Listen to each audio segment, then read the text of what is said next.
he does look young, doesn't he not? He looks 30. Maybe it's because you guys know him or like know of him, but he looks young as man, I think. He does not look 18, mid-20s maybe. I mean, I think he looks like, kind of looks like Brad Pitt almost here, like a busted Brad Pitt.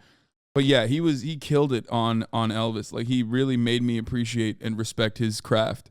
Looks like a Degrassi Euphoria teen. Brother, Euphoria teens are all 30, so that tracks. Every Euphoria teen is like 30. I mean, it used to be worse in the 90s. At least like in the 90s, it was like 35-year-olds with a 5 o'clock shadow, and you could tell that they were 35. Now, in Euphoria, at least they like somehow, movie magic, I don't know what the fuck it is, they're able to make like 30-year-olds look like they're at least like 20. You know what I mean? The further back you go in history, in movie magic, the older the high schoolers get. Like, if you go to the 60s, they're like 45. You know what I mean? They're like 45, 46. Straight up, like 40 presenting. Can't believe that as a child, Grease had me thinking that these people were teenagers. To be fair, though, I feel like back in the 50s and 60s, there were actually like 40-year-old looking ass high schoolers. Whatever, it was just like all the lead contamination. You know what I mean? Like asbestos, like they were smoking cigs at like 12. Like I have you guys ever seen those old photos where they'll be like, what happened to men? And then they'll like show a fucking high school graduation video and it literally looks like they all have like severe illnesses, like severely ill. Like they all look like they've been smoking a pack a day while like working at the chimney shop, okay? They're just cleaning out all the chimneys. Veritasium has a video about this, really? Did people used to look older? Vsauce actually straight up made a video about this. Wait, let's see. What? These people were 23? There is no way that that man is 23. Shut the fuck up. Dad McCarthy all in their Oh my God, bro. Wait, how old was NSYNC at this point? Yo, what the fuck? Everyone was always like, what the fuck? Norman's 34. Hate to break it to you ladies, but this is what your boyfriend looks like under the beard and glasses. Oh no. Okay, this is crazy. We gotta watch this. Aging at the speed of white is such a real fucking take. For those of you who don't know, Nicki Minaj stans, the Barbs, attacked me and said I was racist. And one of them got into my DMs and said something so hurtful but so true at the same time that I have never been able to recover from. They said I was aging at the speed of white. That is me. There's truth to that sentiment. And it's like sometimes the truth hurts way more. You know what I mean? Like, anyway, I want to watch this People Used to Look Older video. Hey, Vsauce, Michael here. At the age of 18, Carl Sagan looked like a teenager. But it doesn't take long in an old high school yearbook to find teenagers who look surprisingly old. These people are all in their 20s, but so are these people. This is Elizabeth Taylor when she was just 17. No and here fucking are some word. high school students from the 70s. Did people used to look older? Oh my God, bro. That's not a high school student. That's your mechanic. That's not a high school student. That is a 35-year-old divorced dad who is a mechanic and he lied to you about the carburetor or whatever because you don't know any better. And now he's like charging you another $1,000 even though you came in for a fucking oil change. Brandon McCarthy asked on Twitter and evidence poured in. People shared photos of their parents in their early 20s, their dad at 21, their mom at 18 or 19, No! their dad at 45. One user shared their husband at 27 and what his father looked like at 23. And there's pretty much an entire subculture around how old footballers looked decades ago. 24, 31. Oh! What the fuck? Hey, Michael Vsauce here. What the fuck is going on? 24. My man said 24. Bro, I've never seen this. This is the most busted ass mullet I've ever seen. That is awesome. I wish Slime was here so I could ask him what he thinks about this because honestly, like this is the most respectable I'm bald and I know it and I want everyone to know it type haircut. Why did he do this? Like, I straight up cannot comprehend. Like, I don't think he's fooling anybody at this point. Like, nobody thinks this guy has hair, right? Like, that's a mustache, bro. He just left a mustache. He got double mustache. He got a mustache on his lips and then another one up top. 4, 31, 33, 29. 4, 31, 33. That is, okay. Dude, what the fuck? Jimmy Ledbetter? More like Jimmy Leather. Jesus fucking Christ, dude. Bro, I never want to hear from motherfuckers ever again. This dude was directly recruited from the coal mine, okay? This dude's been smoking a pack of Marlboro Reds since he was 9 years old while working inside of the coal mine. Like, they directly were like, hey, man, now that you're done smelting iron, like, it's time to play a little bit of football. 3, 29, 27. It's not uncommon to think that there's something more grown up about the way people used to be, to look back and think that people seemed older at a younger age than they do now.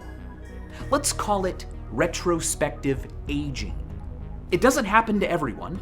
People do not and never have aged similarly, and there's even the opposite observation that kids these days grow up too fast. That's Albanian genetics, baby. But it's a popular question and subject of numerous memes. So, is it 34-year-old? What the fuck? Why is there an Adam mention on a Vsauce video? What the fuck? Oh my God. Why is Adam Friedland in a fucking Vsauce video, dude? What the fuck?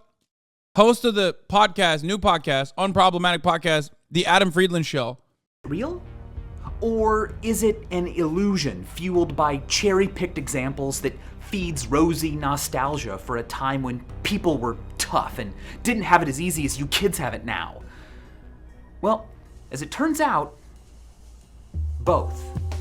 Humans today really are aging more slowly than their historic counterparts. Changes in lifestyle, nutrition, smoking habits, healthcare, early life conditions, and skincare, particularly the use of sunscreen, are a huge part of it. By comparing measures of metabolic, cardiovascular, inflammatory, kidney, liver, and lung function across time, researchers at Yale and USC have found that we are, in fact, staying younger for longer than we used to. So does that mean that 60 is the new 50? Almost. Their results suggest that between the early 90s and the late 2000s, 60 became the new 56. 40 became the new 37 and a half, and 20 became the new 19. Oh, also, during the last century, dentistry and orthodontics have played a huge cosmetic role in the kinds of faces we see in parts of the world. But, interestingly, when faces in magazines are measured from the 1930s to today, the only significant change has been that across all ethnicities, the media is now exposing us to larger lips. Also, retroactive aging can occur over short time spans. When I was a freshman, the seniors in my high school seemed so old to me. But by the time I was a senior myself, I looked in the mirror and at my peers and I was like, oh my God, bro. Michael from Vsauce is the most boot-looking dude I've ever seen. He looks like he just signed his, he's getting a Camaro, okay? He's about to marry his high school sweetheart and go off to Afghanistan. That's hilarious, bro. We're them now, but we don't seem as old as they did. What's going on isn't just about bodies. First of all, the seniors I looked at when I was a freshman truly were older than me at that time. They graduated and went away, and later, when I was a senior, I saw myself as I was. But in my mind's eye, I saw the earlier seniors as they appeared to me when I was younger. Retrospective aging seems to also be about perspective. Let's go back to this tweet. This is George Wendt playing Norm on the TV show Cheers. Now, when Cheers premiered, Wendt was indeed 34, but I looked it up, and this image is actually from episode 24 of season 5 when Wint was 38. So we're not comparing apples to apples here. However, this is an image of George Wendt at 34, and Ashley Fairbanks made some alterations and a good point. However, here's the rub. These alterations don't make Wendt look more like a 34-year-old. They make him look more like a 34-year-old today. Yeah, they just made him a fuckboy. Also, I say this all the time, but like, men constantly glance over the impact that a fucking beard has. You know what I mean? Men will always talk about like, oh my god, bro. Like, that's you, Hasan? Come on, bro. Do I look like that without a fucking beard? Give me a goddamn break. Shut the fuck up. Men don't do facial makeup because we got beards, bro. Similarly, giving the Golden Girls modern-day hairstyles and makeup drops their apparent age a lot. Superficial styles and mannerisms can often make not just a big difference, but all the difference, which supports the hypothesis that retrospective aging is often an illusion. Modes of self-expression are always changing. Clothing, hairstyles, accessories, makeup, mannerisms, language, body language. Now, modes can come back, but never exactly. The context is always a little bit different. And from what's available or acceptable at any one time, we each draw ways of appearing or being in the world. And even if you don't care about how you look or think about how you act, what options you even have are dictated by what's currently popular or normal or being pushed on people like you. Few of us stay at the stream, drawing. Okay, I want to also point something out here about this, but there is one component here that he didn't bring up, and that is weight. The factor of weight is such an interesting one because on the one hand, when you're 34, it makes you look older, but like when you hit 38, it makes you look younger. It's such a weird thing. Like, he doesn't look all that old here if you consider that he's 38. Just something to consider. Someone said Vsauce is 17. Yeah, okay, dude. Was dressed the way older people dress. Intrinsic. Wait, where the fuck were we? Oh, here. Body language. Now, modes each draw ways of appearing or being in the world. And even if you don't care about how you look or think about how you act, what options you even have are dictated by what's currently popular or normal or being pushed on people like you.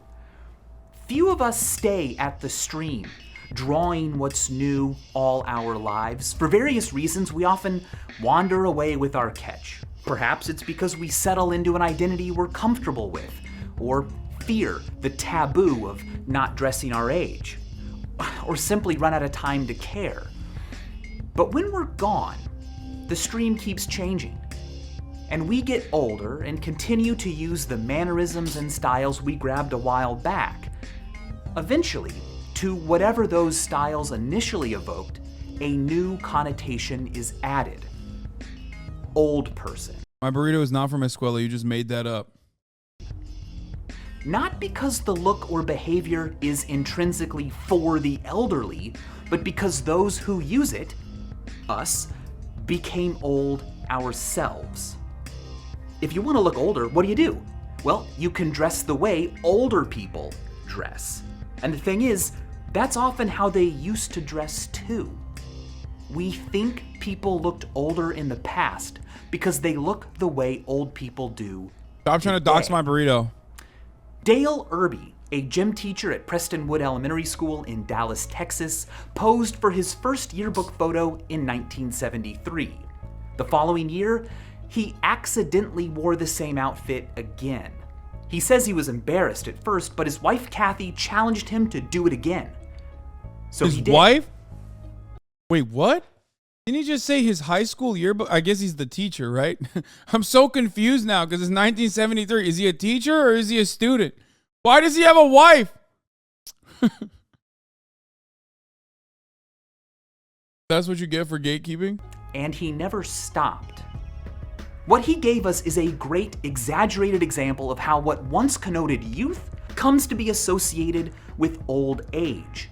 The people we keep seeing a style on get Dog, he should have swapped out those glasses the moment the 70s were over, okay? He was like, I want to wear whichever kit makes me look the most like I, decapitated my grandmother. older and older themselves until we think of the style itself as being for.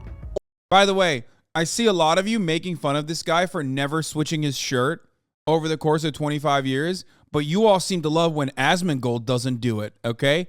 Oh, it's cool when Asmon doesn't fucking switch his shirt for 20 years, but it's not cool when this guy does. I see it, dude. Y'all are in the rookie hole. Dude, you're in the rookie hole, dude. Straight up. Yeah, oh, Moist Critical. When he does it, it's sick. When this guy does it, it's weird. Old people. He did it on purpose. Holy fuck. Is chat even listening? Guys, we're all memeing. Are you figuring out you're on twitch.tv where everyone is memeing? Like, everyone knows what's happening here, but we're saying something that's not the truth in order to get a guffaw, a ha-ha out. Okay? That's where it's coming from. Retrospective aging, then, is double-pronged, both real and illusory. People in the past really did age faster than us because of differences in nutrition and lifestyle and medicine, but much, if not most, can be chalked up to the fact that we think people like this are dressed like old people. But that's an anachronism. They're dressed like old people from the future, the old people they would become. Has anyone ever dressed like a young person from the future? Well, it happened in 1941 at the reopening of the South Fork Bridge in Canada. What is this music? A crowd came out to celebrate and photos were taken. In 2010, the photos were digitized and placed online. That's when this guy was noticed, a time-traveling hipster. Why a time traveler wouldn't bother to blend in, and why, with all of history to visit, he chose the reopening of a bridge in the 40s, no one knew. That's the crazy! photo was confirmed to be undoctored, and researchers put forward the idea that this man was not, in fact, a time traveler, that his shirt wasn't an ironic screen print, but simply bore the logo of the Montreal Maroons, a nearby hockey team at the time. They said his sunglasses and knit sweater were not unusual for the 40s, nor was his portable camera. The only thing that was unusual about him was the hoodie. How casual his attire was. And they're probably right. But this all raises the exciting possibility that someone out there right now, possibly even you, Dude, that's such, dude, straight up, that's copium, okay? I'm sorry, I'll say it. Vsauce is doing copium. That guy was a time traveler. It's kind of whack that he's trying to fucking hide the truth. That guy's a time traveler, 100%. Someone said, nah, he was just a NEET, which is true, but he was a NEET and a time traveler at the same time. Remember, time traveling is not a job, okay? So you're not in education or training or have a job in that circumstance. You're just a time traveler. You're just doing it for a hobby, but it doesn't matter. It's very clearly he is a NEET and a time traveler. Both things can be true at the same time. Dressed like people in the future will, and your appearance in photos will someday freak them out. You know, it might be fun to start dressing even more casually or in some other odd way on the off chance that you happen to nail it, and years from now you are worshipped as a time traveler. Oh, that reminds me of today's sponsor.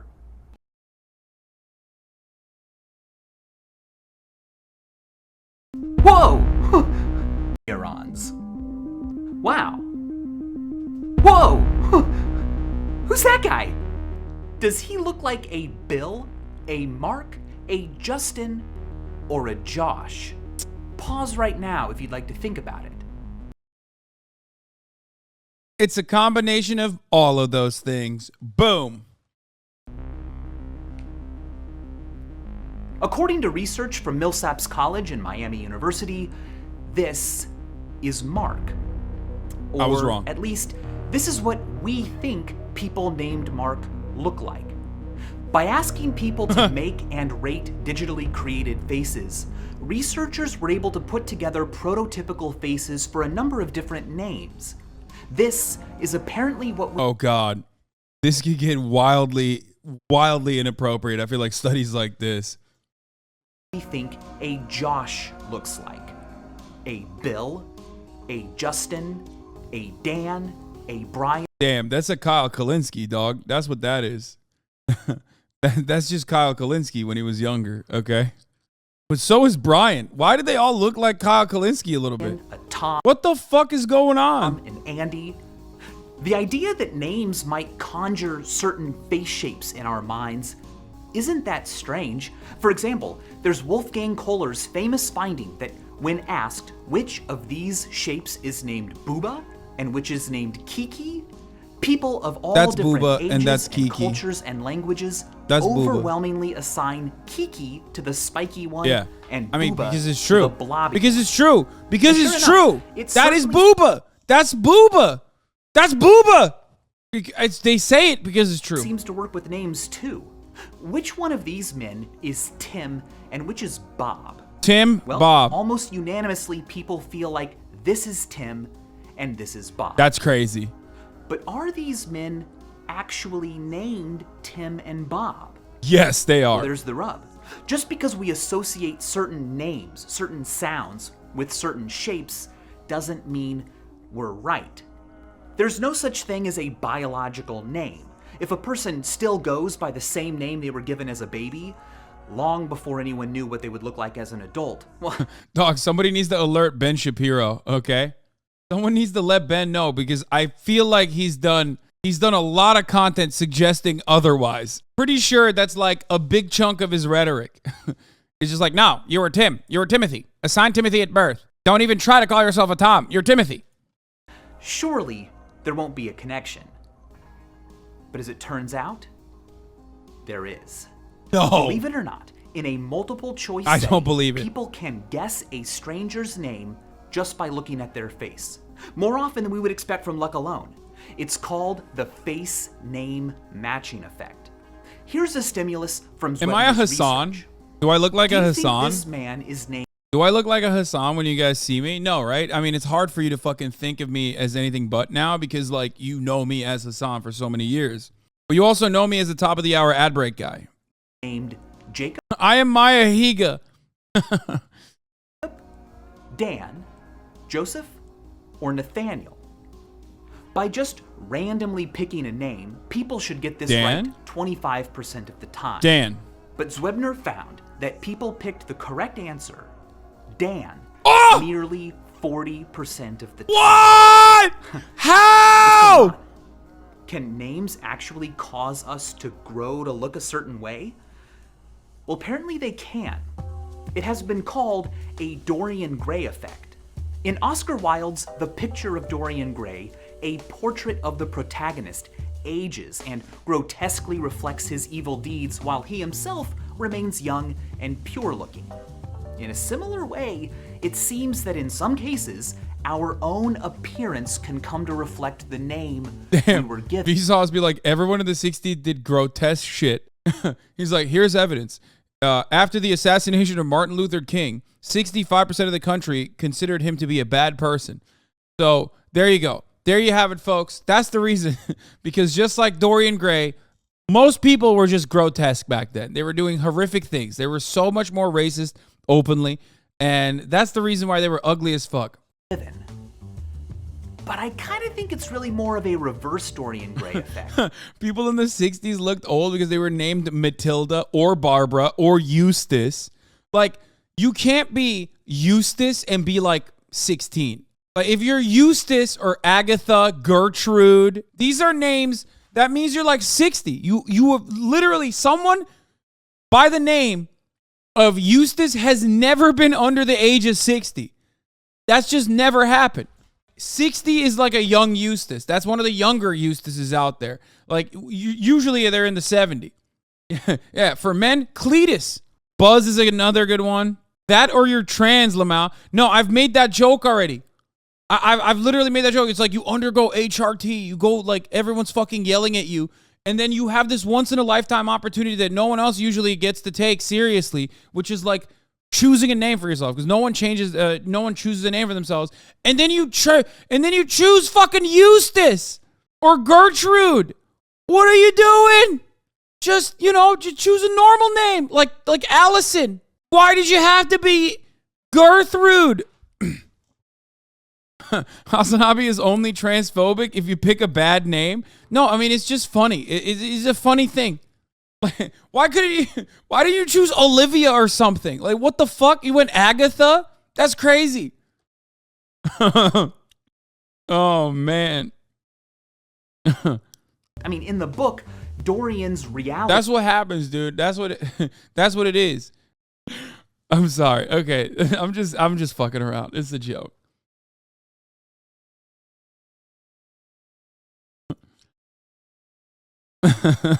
Not the Agatha slander. You are Agatha. You are Maya Higa. Anyway. Ludwig is an old ass name. I do kind of like Ludwig as a name though. I don't know. I think it's a chill name. As a trans person, this is one of your funniest bits. Yeah. That's how you can make jokes about trans existence even as a cis person that is not inherently transphobic. Now, of course, that doesn't mean that some trans people might not appreciate that joke and get mad at it. But, you know, that's not the joke of it is not like trans existence in general or trans people in general. Anyway, let's continue. Affects the appearance of his portrait, but the face name matching effect goes the other way. A inanimate sign, a name, influences. Just at Chelsea next time? What do you mean? Chelsea is... That's normal. That like literally is not what I'm talking about. Chelsea is like a super common name, dude, for women. What do you mean? Guy who's never met a human before. What did you just come out of the fucking come out of the Amish village? Like what the fuck? Just a normal white girl name, dude. Is our actual physical appearance. Well, anyway, it's not news that a person's name can lead others to have certain expectations of them and treat them accordingly. It's been found, for example, that multiracial faces given European names are rated as looking more European than the same faces are when presented with non-European names. The expectations a name carries with it may create a self-fulfilling prophecy, whereby as a person grows up, they're motivated to fulfill those expectations, carry themselves in ways people think someone with their name should, and even like, dislike, accentuate, hide, use, and avoid different parts of their face and body depending on whether or not those parts match their name. It's been found that faces and names that match are emotionally liked more than faces and names that don't. Analysis of voting data has shown that senatorial candidates earn 10% more votes when their names fit their faces. Bro, JD Vance, dog. Straight up. Very well, than when they fit very poorly. Now, with that in mind, Tim part Ryan. of the effect could literally come from the fact that although... Just kidding. Tim Ryan actually fits the vibes and his face so perfectly. He just has like such a...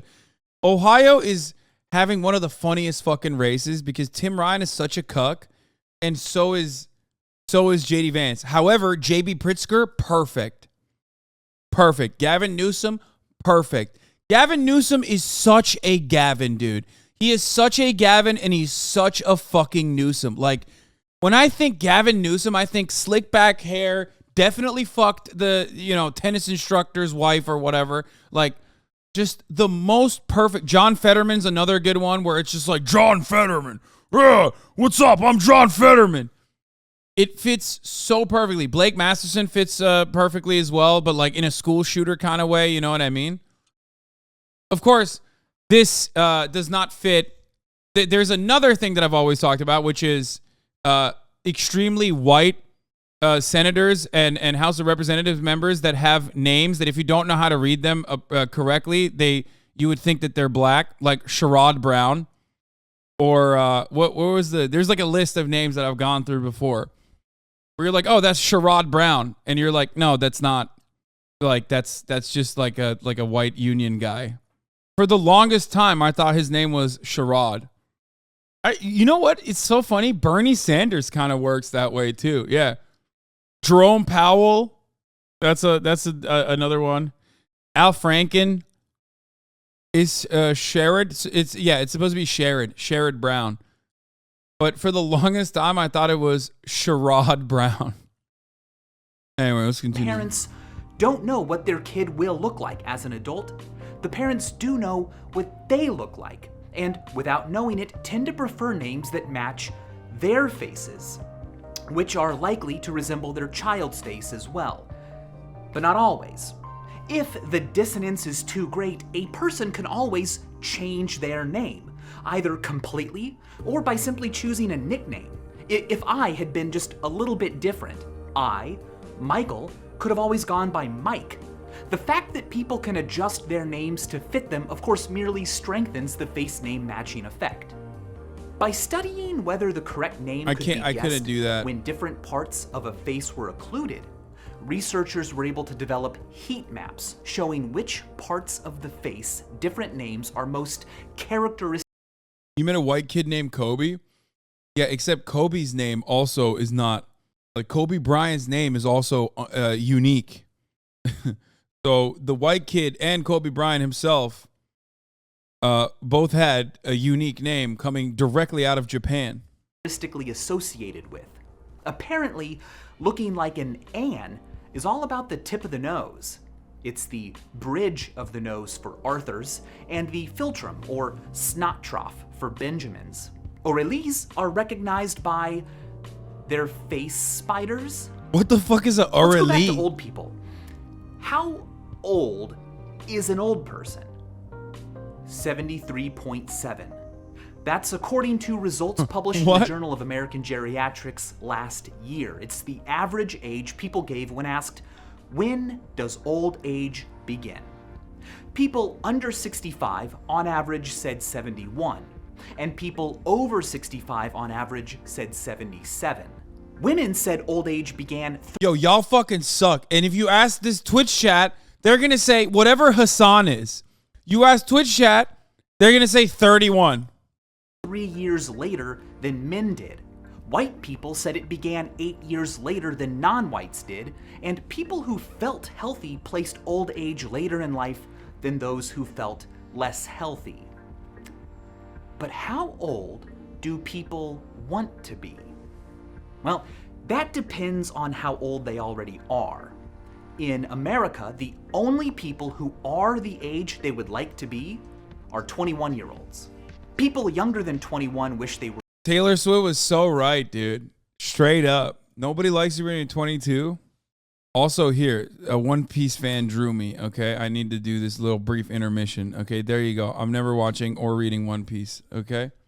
That's Blink-182 and it's 23. Wait, oh my God. Wait, stop. Was it actually Blink-182? On the previous podcast, I made jokes about Taylor Swift, saying like, oh, do you ever feel like a plastic bag? You know, like that she made that song.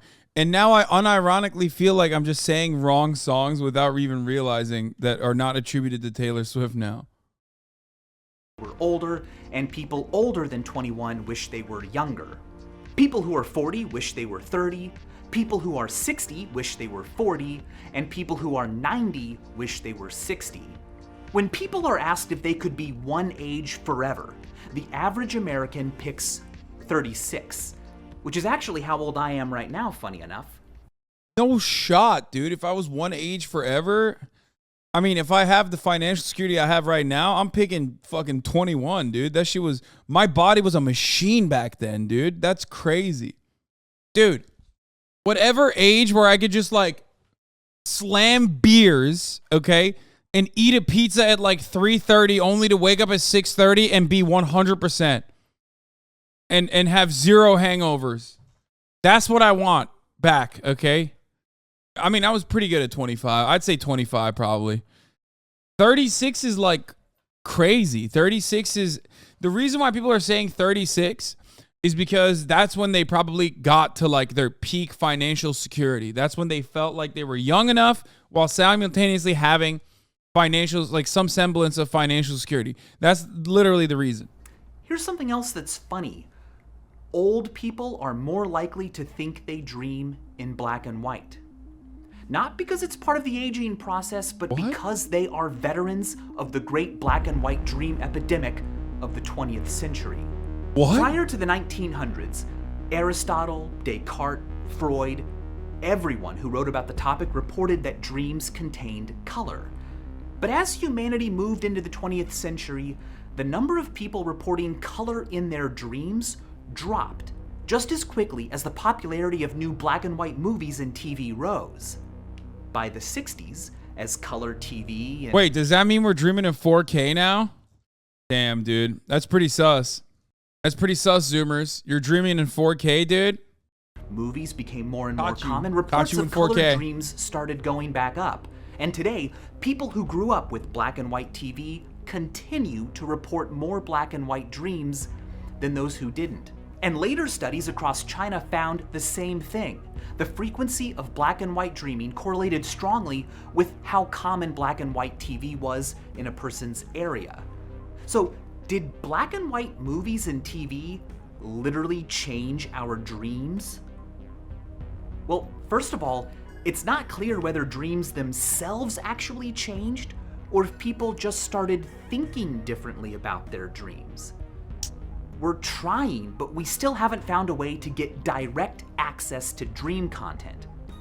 Eric Switchable has pointed out that as far as we know, dreams may not be in color or black and white, or sepia or anything. They may be primarily indeterminate in color as they happen, and only later, during recall, do we confabulate details about color. He compares dreaming to reading. Is a novel in color or black and white? As you read a story, what do you see in your mind? It might be the case that dreams, vaporous as they are something we simply have a terrible grip on, and that movies and TV shows have given us the... Bro, this motherfucker literally went from why old people look hella old to like dreams, and how like the visual aspect of our existence changes, like, you know, the way we recount stuff or the way we see things.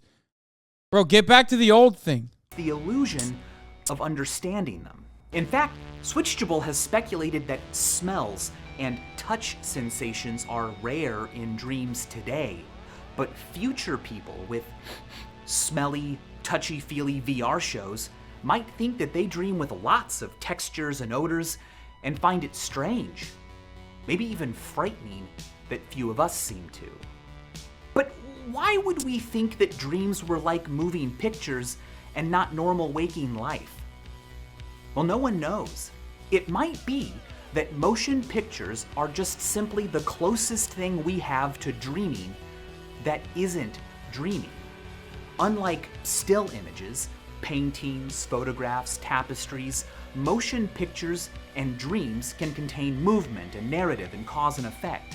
And unlike stage plays or real life, motion pictures and dreams are not made of anything that is even remotely similar to what they depict. They're both made of phantoms. Images are uncanny things. A person in an image is frozen in time.